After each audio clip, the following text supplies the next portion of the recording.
Life. We can either be bystanders or creators. Now is the time to awaken to your divine identity and the power of the I Am within, to create a joyous and fulfilled life no matter what your circumstances are. There are answers to life's big questions, and there is a spiritual path that you can walk in this modern world that leads to soul liberation and ascension. In this dawning age of Aquarius, we're called upon to manifest the light of the mighty I Am presence to the world. Hello and welcome to the Fellowship Chronicles and today's episode, which is the first in a series of 9 on the subject of alchemy, a very intriguing topic. Our series draws from the teachings of Saint Germain in his book Studies in Alchemy, The Science of Self-Transformation.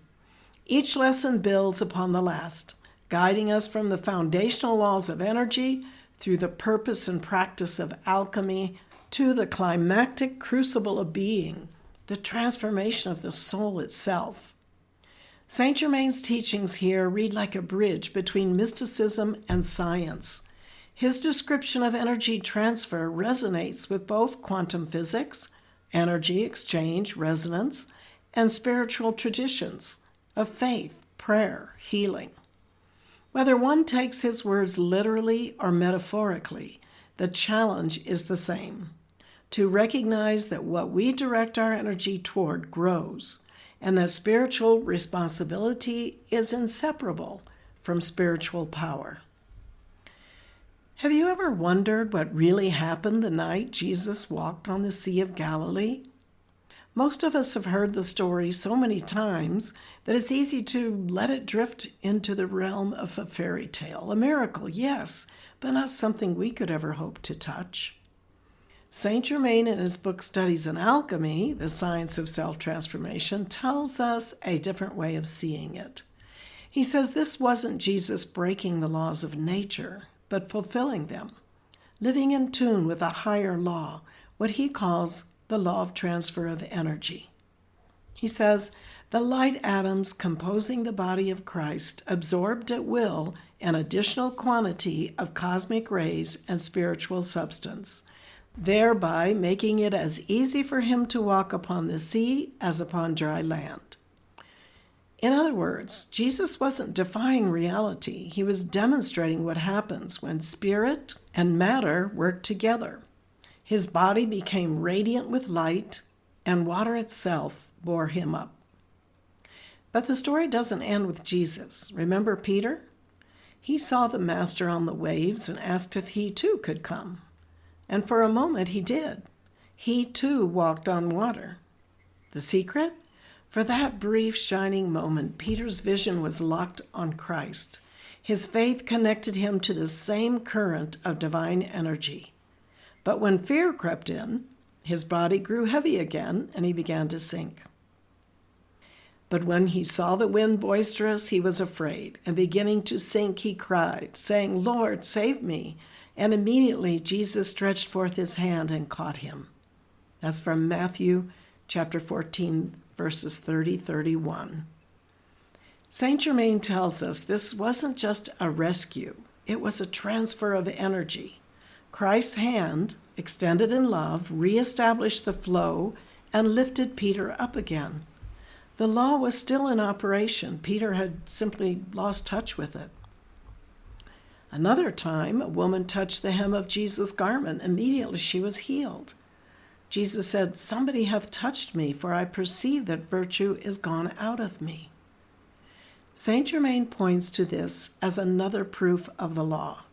Energy moves in response to faith.